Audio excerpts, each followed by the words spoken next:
Good day everyone. So thank you for watching sa sini nga video. So as introduction sa aton nga subject. Okay. But before anything else, I just want to say congratulations for uh ano din ang being grab yung opportunity to become part sa animal science nga family.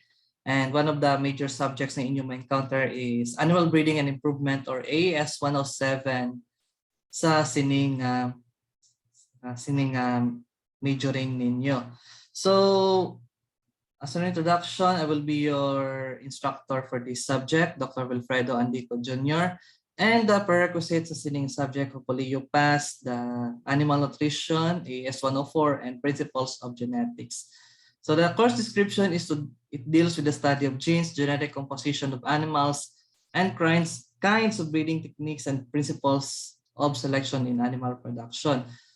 So these are the mandates, yes, sa syllabus, kita nyo man na sa inyo mga previous ng mga subjects. So these are the list of topics nga aton nga i-discuss. So number 1 is the discuss VMGR, so vision, mission, goals and objectives. So I expect nga nakabalo naman na. And especially nga bag-o na subong ang aton nga core values. So you need to familiarize with that. So for the first lesson sa aton module 1, we're going to discuss animal breeding foundations and contributions. Of course, we will not deal danay sa proper war zone sa sining subject without talking first the history and nganong gi-create man gid si animal breeding. So dire ma-familiarize niyo yung mga terms, ang mga foundations, ang objectives of breeding programs, contribution of animal breeding especially in the field of agriculture, overview of animal breeding industries, research on animal breeding, and gender equality in breeding research. So these are the objectives. And then sa kanya lang na sa hatay ng syllabus. And then next we're going to discuss basic genetics and biochemistry of inheritance. So a review ni siya. It's because nga one of your prerequisites is genetics. So I expect nga kabalo na kamo sa basic concept of Mendelian genetics. So sa sidiri nga part, I will not discuss in detail, especially sa kung paano mag-Punnett square.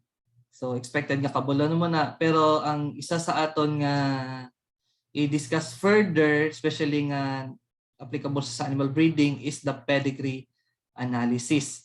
So sort of extension na siya sang Punnett square pero mas complicated ni siya. Next is, of course, kung aral sa individual genetics or classical genetics or Mendelian genetics, we were going to discuss population genetics. Of course, the genes or the genotype and phenotypes is not only true always sa individual level. We need also to discuss genetics in a population level. So, amo ni siya ang population genetics. So, the genes in population, genetic specification, the dynamics, and the applications of population genetics in the field of animal breeding. So, next is the quantitative effects of genes in populations, or this is commonly called as quantitative genetics or biometrical genetics. So, of course, sa Mendelian genetics, nang usually ano lang siya sa mga qualitative, so ano lang to sa mga traits nga fixed.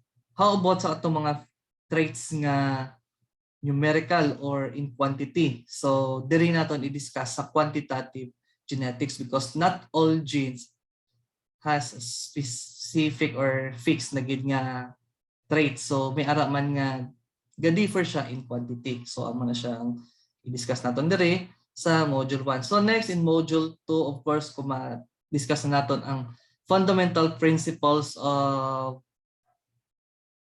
ng genetics from individual level to population level, from qualitative to quantitative. So let's proceed na sa application. So number 1 is selection in farm animals. So diri nga topic makahatag idea kung paano naton i-select ang farm animals accordingly based sa mga possible principles sang selection, the methods, and other things nga aton ma-discuss. So, diri makita man naton or ma-appreciate naton kung sino si BLUP or BLUP, selection index theory, and other methods of selection. Next is the breeding system. So once na-select na nato ng animal, of course, we're going to discuss paano sila i-breed. So, ano ang appropriate breeding systems sa specific animal, sa specific situation, at a specific generation. So, dala naton i-discuss sa Module 2. And then, biotechnology applications for animal improvement. So, of course, as the days goes by, daghan na jud innovations and improvements in the field of science. So, one of it is biotechnology. And of course, biotechnology is not only limited sa ibang fields, it is also applicable sa genetics and animal breeding. So, ano ang mga techniques? Enumerate na naton, and then we will going to appreciate that, or we're going to discover kung ano ang gamit nila sa animal breeding. Next is animal breeding strategies for livestock and poultry genetic improvement in the Philippines. So we are in the Philippines, among itong beloved country.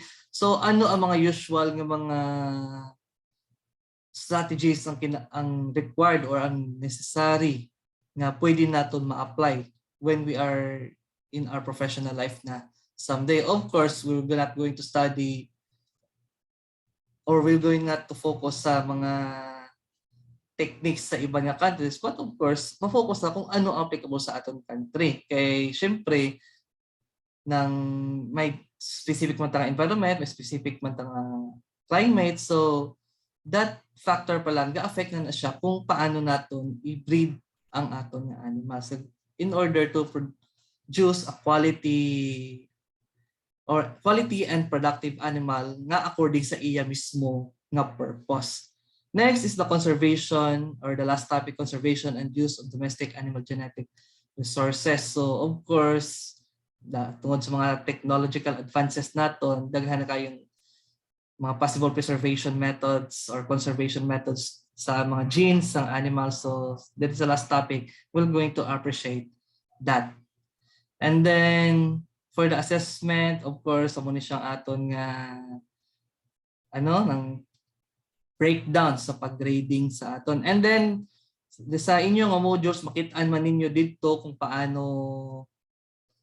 kung for example a specific activity has specific points, and then kung diin siya na record, for example sa motivation ibutan ko sa lecture quiz, so at least may idea na kamo kung ma-miss nyo na ano ang parts ng grading ninyo ang hindi graduhan or possibly mablangkuhan. So course requirements, module outputs, laboratory outputs, reflection paper, and research paper.